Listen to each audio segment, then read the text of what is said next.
अरे हाँ, भाई मेरा भाई, अरे रे बाबू हमारा भाई। मैं भी किसी दिन आप ही की तरह कोई कलाकार गाता था ना। मैं गुड्डू रंगीला जी के घर पे नौकर था। मैं कम से कम 8 महीने उनके घर का झाड़ू पोछा रोटी बनाया था मैं। तो मुझे किसी कलाकार ने मेरा हेल्प नहीं किया। अरे बना रहा हम तरह के मैंने तहार वियोग सुने खाती बोलो नहीं हो, चुप रहो। एगो मत कह न तो हम 2 बूंद छोड़ दे।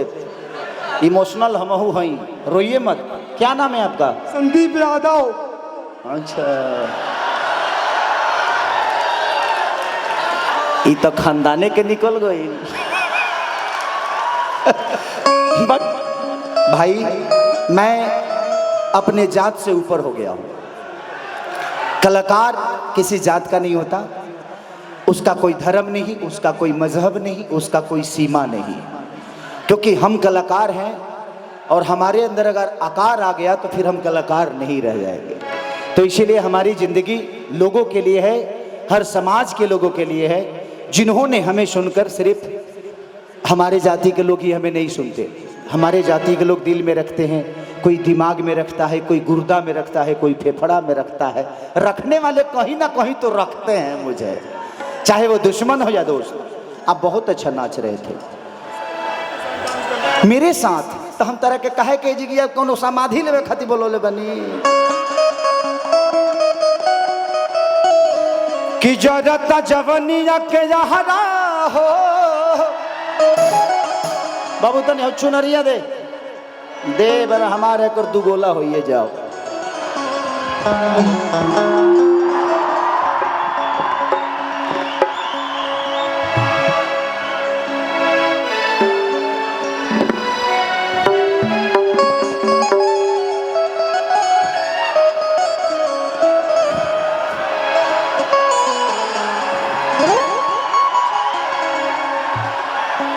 एकरा इला से गाना बदल गए डीएम साहब और फरमाइशी बाद में पूरा कर दे। लेकिन है कलाकार के देखला के बाद हम अपना अंदर के कलाकारी के रोकिए नहीं खी पावत। बहुत अच्छा आ देख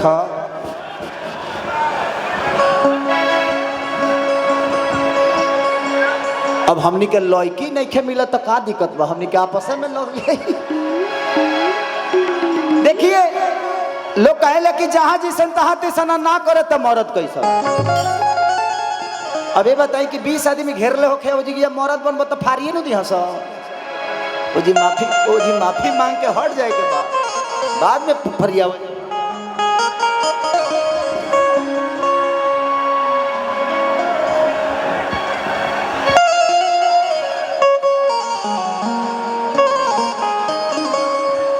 एगो बहुत हिट हमर गाना रहे कि सही लइका नियन सूत जाता कोरा।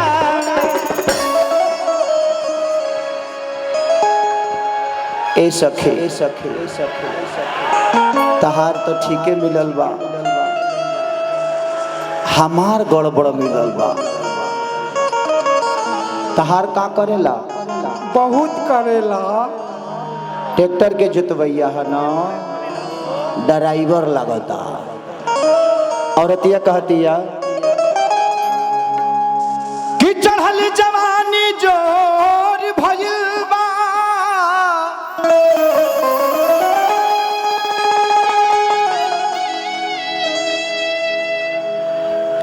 अनहरियाई घरवा जोर भइल बा।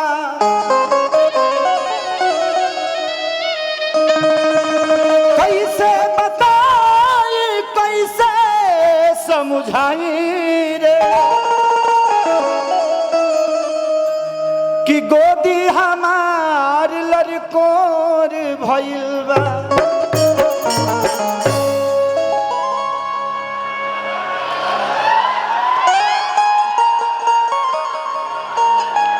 बाबू तेरा मिर्गी उर्गी ना आवे। ऐसा ना होखे जो हम छुई आई मूर्छा खा के जी गिर गई हमारे हाथ लग जाई। नहीं भी नरी दमो रिदम पर रहो, रिदम पर आय का बोलबो मेरे से क्यों सीखे हो ये सब? शुरू से आपको देखते आ रहे हैं, आपको देख के मैं बड़ा हुआ, तो आपसे सीखा हूँ, बहुत कुछ सीखा हूँ सर। तो मैं सीख के तो देखो मर्द बन गया, तुम ऐसे ऐसे कह कर रहा है? भी मर्द बन जाएंगे। अच्छा, जिंदगी में अपनी परछाई को ढकना बड़ा कठिन काम होता है। इस दुनिया में कोई अपने परछाई को नहीं ढक सकता। मैंने अपने परछाई को ढका। मैं जब पहले ही कैसेट में आई थी कि मैं लड़की बन के नाचा था, उसमें चूसा था देवरा चूसा था, वो गाना बहुत हिट हुआ। और मैं जब मुंबई गया तो वहां के डायरेक्टर, प्रोड्यूसर और हीरोइने सारे लोग बोलते थे कि अरे वो मर्द नहीं है। जबकि उस वक्त 2009 में मेरी बेटी हो चुकी थी। मैं शादी 2006 में हुई थी। 3 साल बहुत जल्दी था, तो 3 साल में बेटी खींच दिया। उसके बाद मैं स्टार बना, मैं शादी के बाद स्टार बना। तो वहां की लड़कियां भी मुझे मर्द नहीं समझती थी, लेकिन मैंने खुद पे इतनी मेहनत की। लोग कहते हैं ना कि खुद को इतना बुलंद कि खुदा भी बंदे से पूछे बता तेरी रजामंदी क्या है। और मैंने खुद को बदला। और भोजपुरी इंडस्ट्री में जब चलता हूं तो लोग कहते हैं साला इससे बढ़िया मर्द तो कोई है नहीं। तो जिंदगी में मुश्किल नहीं है कुछ भी, अगर ठान लीजिए करने की, अगर जज्बा आपके अंदर है ना, तो मंजिल का कोई रास्ता नहीं होता, मंजिल पाने वाले के लिए रास्ता होता है। तो जिसको मंजिल पाना है वो दुनिया में कहीं ना कहीं रास्ता बना लेता है। एक ना एक दिन आप भी बना लोगे। इतना तो जरूर है कि कल से यहीं के रहने वाले हो आप, बस्ती से आए हो, बड़ी सस्ती जगह से। कि सही सूत जाता कोरा में दिया के जोरा में।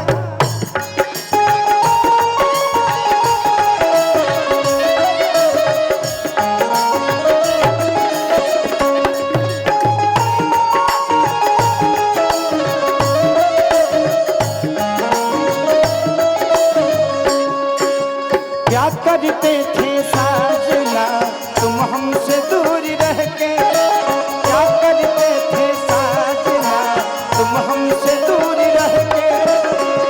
हम तो जुदाई में थे तुमको ही ना।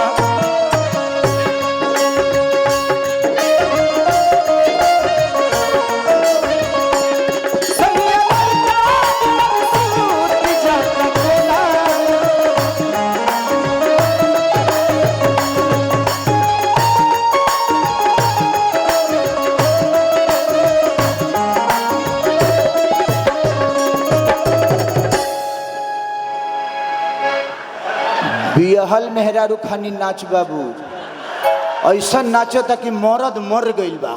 छी छी। वियोग दिखे के चाहिए, चेहरा पर भाव दिखे के चाहिए। अभी तक ले रहे लोग गाड़ी में ब्रेक देख ले हो खाओ, लेकिन खेसरिया के डांसों में ब्रेक खाओ देखे के बा, देखे के बा ब्रेक। इतना तगड़ा ब्रेक अपाची में ना मिली रुआ, जानते नहीं? अपाची में ना मिली हजूर, अपाची में जौन ब्रेक हेजीबा किसे जी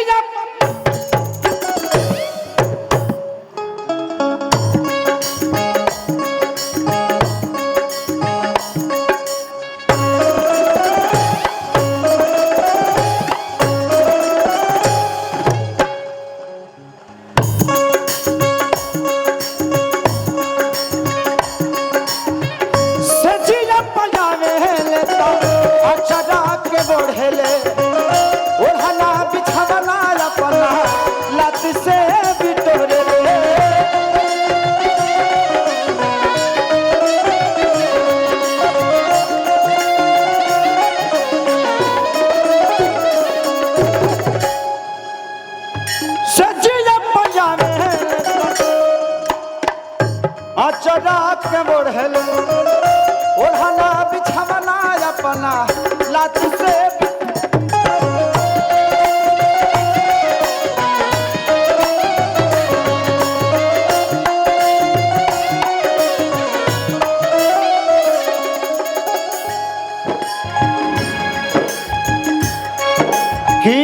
लाग गईले सखी रे की केतनो दूधवा पियाई भरी कटोरा में की केतनो दूधवा पियाई भरी कटोरा में दिया के जोरा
पोटी लगल बा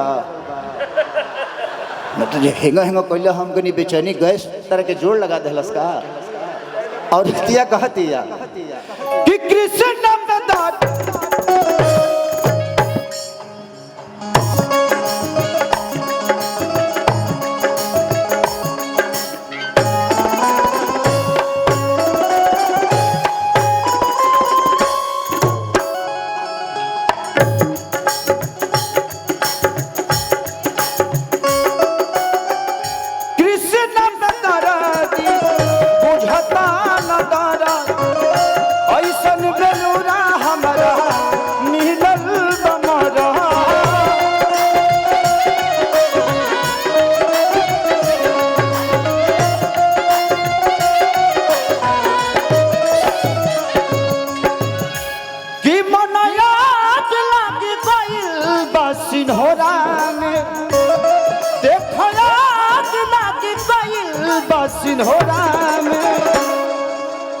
थैंक यू सो मच ऐसे ही आप कलाकारी करते रहिए आज नहीं तो कल भगवान आपको अपने मुकाम तक पहुंचाएगा भाई भाई मेरा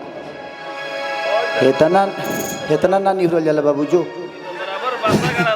जाइए बहुत थैंक यू कि देखो लागी गइल बासिन हो रहा चलो तो दिया के